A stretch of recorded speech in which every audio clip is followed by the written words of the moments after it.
we can use our tongues in ways that can boast great things, and we can also be using our tongues in ways that can project a lot of hate or a lot of judgment. And this is where, again, we have to use this wisdom to live our lives on purpose and in purpose. Welcome back to Baddies and Bibles. I'm Yolanda. This is Ralphie. And every morning so far, until I feel called to stop because God tells me to, I am showing up and sharing a passage from the best self-help book we can ever get, the Bible. And for those of you guys that have followed me for longer than, I'd say, 6 months, there's been a crazy shift that has occurred in my own life. And going from this spiritual woo-woo girl to being on fire for Jesus. And part of the mission is to share when that changes our lives. So today we are back in James. Yesterday we were in Matthew. If you're brand new to faith or trying to reconnect with God, Matthew was one of these places that was suggested to start. So that's where we started. I really enjoy what I've read up until the point in Matthew.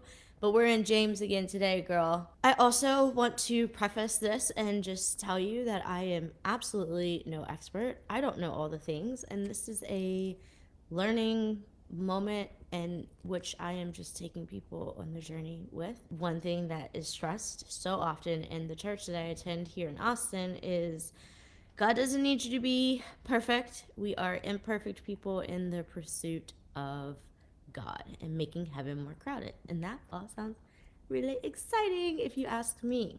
Specifically, I'm pointing out verses 7 to 10 in chapter 3, but chapter 3 of James is called Taming the Tongue. And I want to speak on this because I believe it's so easy to spit off and say things that maybe we don't mean.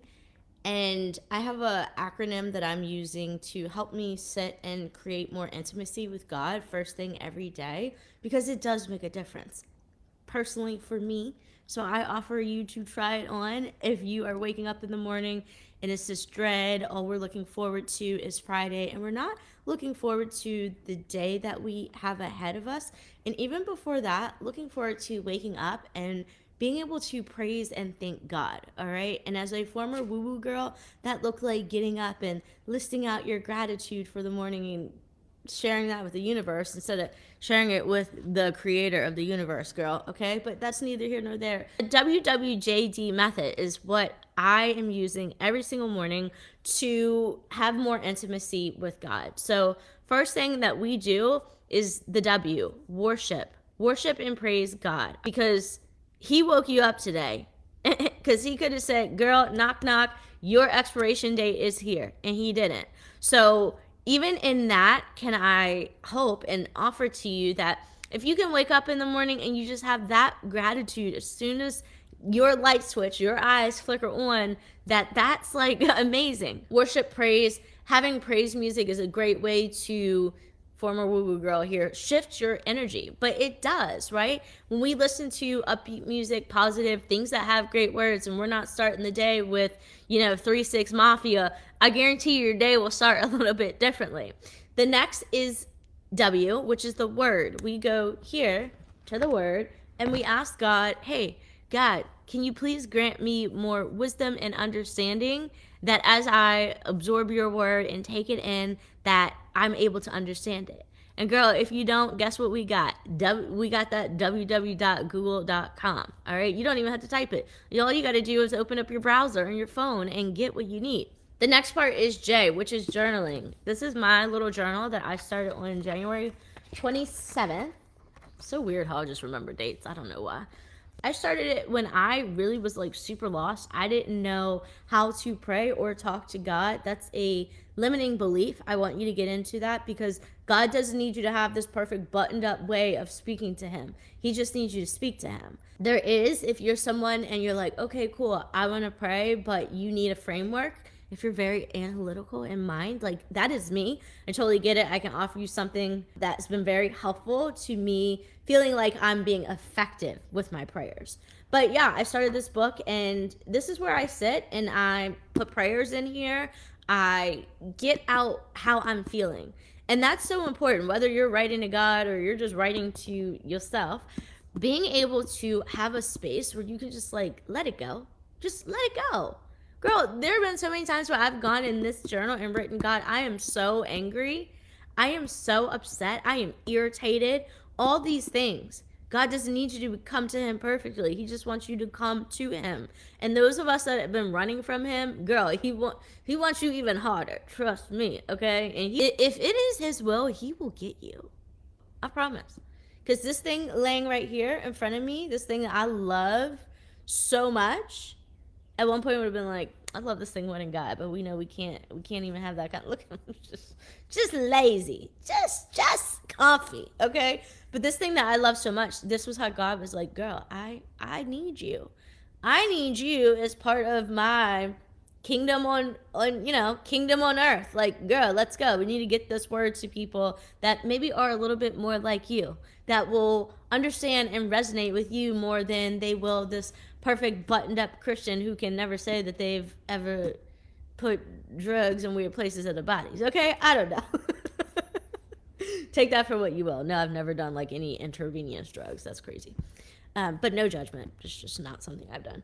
Anyway, so we journal. We write out our feelings, right? We talk to God here in our journals. And then the last thing, so we've praised God. We've read his word. We have written out our thoughts. We've talked to God. And the last thing is the D. So WWJD is that we decide and we declare. And in that, it's just deciding that, hey, today, if I opened up God's big book of life and said that no human being can tame the tongue, and that I have this now wisdom that we can bless our Father with this tongue and we can also curse with this tongue, that I've got to be more mindful of this tongue. So that means as I go about my day that I ask God, hey, help me check my tongue today. Help me speak to people a little bit better today. I specifically am asking, God, can you please help me? This is really weird, but I have a weird tendency when I'm out walking Ralphie, whatever. I don't want to be, it's not even bothered, but I don't want to acknowledge other people when I'm out and about walking Ralphie. And that is something that I've been working with God of like, I need to start acknowledging. I don't know where it comes from, but I will automatically, if someone's coming to me, like my eyes will dart down. And what I know is that in being and becoming or trying, implementing things to be more like Jesus never would have darted his eyes down when somebody was approaching him or coming towards him. Jesus would have looked that person dead in the eyes and been able to express love. And so in that expression, it might be that you lift your eyebrows. In that expression of love, it might be that you say a little prayer for people.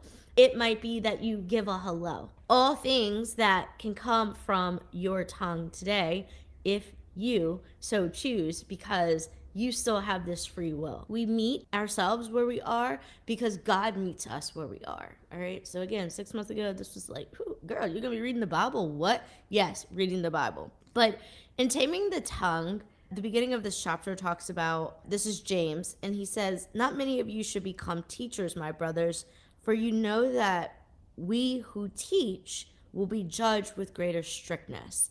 I've said this. I don't feel like I'm teaching. I feel like I'm sharing and we talk about and communicate. So I'm hoping that this will be collaborative effort. If you are catching these on replays, whatever, that you drop your takeaways and how you feel about it.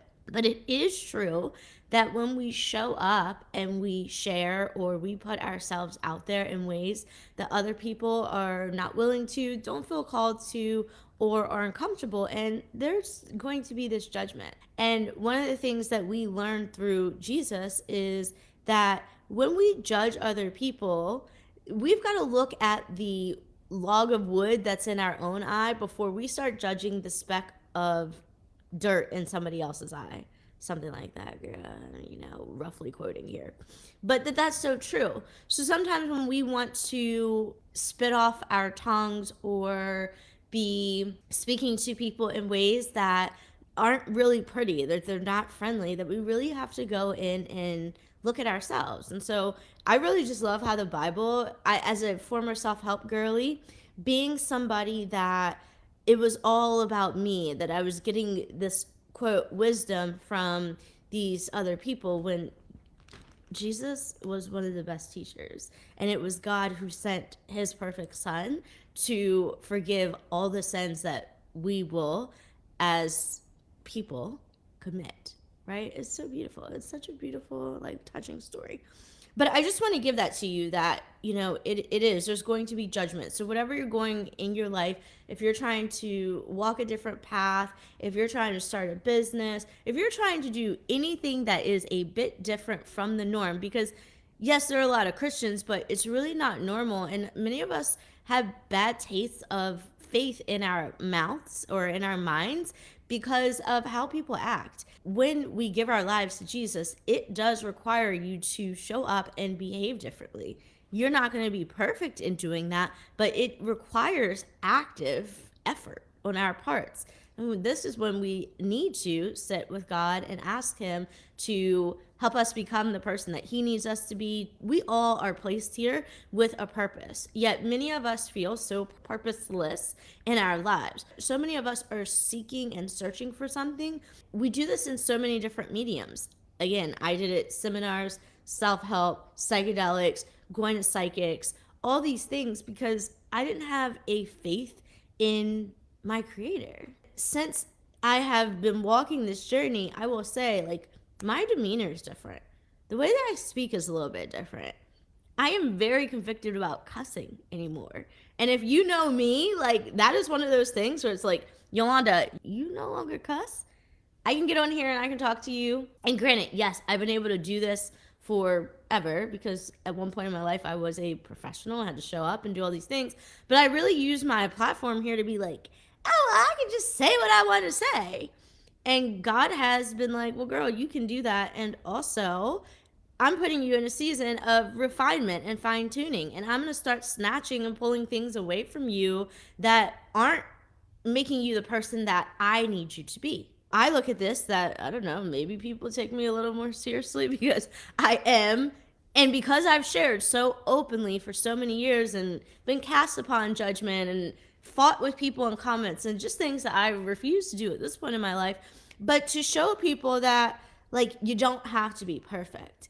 And God isn't calling us to be perfect. Like, his hands, his arms are open to you today if you so choose. And I believe that's one of the most beautiful things that we can put faith into. And instead of, like, being just this woo-woo girly, like, giving it all to the universe. Because again, girl, I promise you, if you're manifesting, if you are talking to your journal, who's actually listening? It's whatever you believe in. But these are the questions, like, I needed, and that would have been really helpful for me. Again, I come to you just completely baby Christian, baby with the Bible. I love it. I hope you love it. And you get to come as you are. And that's what I hope in being here on these platforms, sharing God's word, not my own anymore, and sharing my thoughts, but also being able to, like, back it up with, like, hey, the big man said, like, the big man put this work together. Anyway, that's just like a little blurb about people being judged. James goes on to talk about how things can be controlled.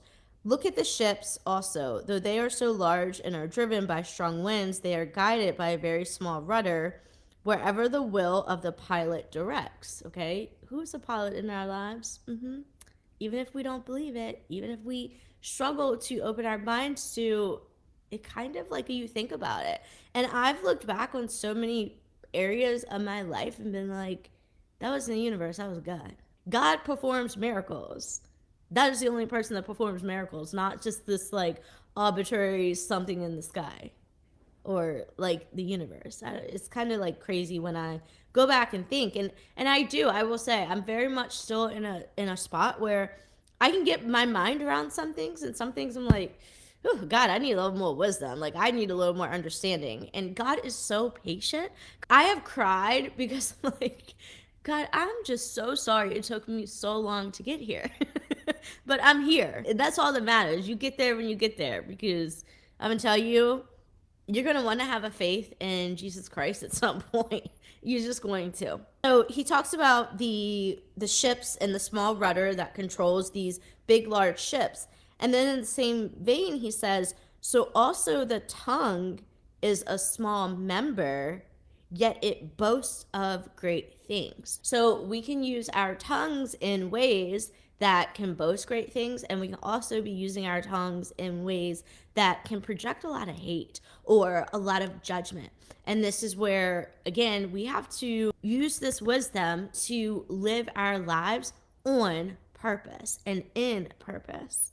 So James says, how great a forest is set ablaze by such a small fire. How can you speak to someone, and in such a small word can you say to someone that could set them, quote, on fire or ablaze? And that can be setting them ablaze in love, or setting them ablaze in rage and hate and all these things that we see every single day portrayed. If you watch the news, if you scroll on social media, how it's almost, it's Satan's agenda, right? To try and push us further and further away from our true source. This is all that is, girl. Okay? Get into it. And the tongue is a fire of worlds of unrighteousness. The tongue is set among our members, staining the whole body, setting on fire the entire course of life, and set on fire by hell. All right, so 7 to 10 was where I was really like rooted this morning. That's what I called to talk on. But I think sometimes it's like you got to get the whole word, girl. You just need his whole thing. And James is a very short chapter. So like if you just want to start there, girl, in my Bible, if you don't count like the little description, James is 1, 2, 3, 4. He's 5 pages deep, okay? The Bible, little fun fact in case you might be brand new baby like me, but the Bible is made of 66 individual books made by over 40 authors, which I just think is fascinating. And a lot of it, when you start to read it, it's like, wait, I've heard this somewhere else. And I know that one thing people have been telling me is that the Bible has been manipulated in ways where it's been used to fulfill certain agendas. And again, it's one of those things we got to go with open minds into. And for me, it's one of those, well, I was talking to whatever and like thinking crystals were going to save my life. So it's not that far-fetched for me to believe. But in verse 7, we're in James 3. For every kind of beast and bird, of reptile and sea creature can be tamed and has been tamed by mankind. And that's like in the book of Genesis, which is the Old Testament, which basically talks about the creation. It talks about how God made the birds, how God made the land creatures, right? And that it was to be governed by the humans that he created, that they would be able to have control over these things. Now listen, the animals can be tamed, but no human being can tame the tongue. Now, when you look into Genesis, and it's like, if you pay attention to it, it's like when God created the heavens and the earth, it says something like, and it was good at the end of all these little creations he had over the first 5 days. And then it was on the 6th day when he created man that it was very good. And it's just like these little things. So God created us in his image to be very good. But we also have this free will that really gets in the way of us being these very good people. No human being can tame the tongue. It is a restless evil full of deadly poison. With it, we bless our Lord and Father, and with it, we curse people who are made in the likeness of God. From the same mouth come blessing and cursing. My brothers, these things ought not be so. Okay, so that's like, to me, that again really like sticks out and blows my mind, because I think a lot of us will walk around, and if we're not believers or if we're struggling to believe, it gets really easy to have this mentality of, Well, if there is a God, how do these bad things happen to people? And it is in that free will that God also granted us that causes us to go off the deep end. And this is where we have to start forming that relationship. And one thing to me, it still feels a little weird. I'll be so open about this. It still feels little bit weird to say religion. And ultimately, I'm not here to preach religion. It's about preaching the relationship. The relationship, not that I'm preaching, but you know what I'm saying, talking about. But the relationship that we have. And so many of us are seeking something. We're looking for something else that we can add into the morning routine. And girl, less gets to be more. So it's just this simple, let me open up the Bible. If you have a Bible sitting around, just open it up today. Maybe you feel called to go to James. Maybe you feel like you call on whatever you believe in right now and say, hey, show me the word that I need to see today. And it will be given. So that basically is it today. So think about your tongue and using your relationship with God to be a better person. That is so powerful. And we get to ask that every single day. That is open to you. It's open to me. It's open for me to lay my hands on Ralphie and ask for the things that we need. And it's so beautiful. I'm going to be here tomorrow. I hope that you will come hang with me. Hello, Uzbekistan. Oh, we international. Come get this word too. My brother from another mother. We'll have another Baddies and Bible session. If you are catching this on the replay though, and something speaks to you, if you have a thought, if you have a question, if you have a comment, if you have, loving criticism, would love to hear it. Again, trying to be just very open to all things in this walk of my life. Would love to hear from you. So I will see you all tomorrow morning. I love you.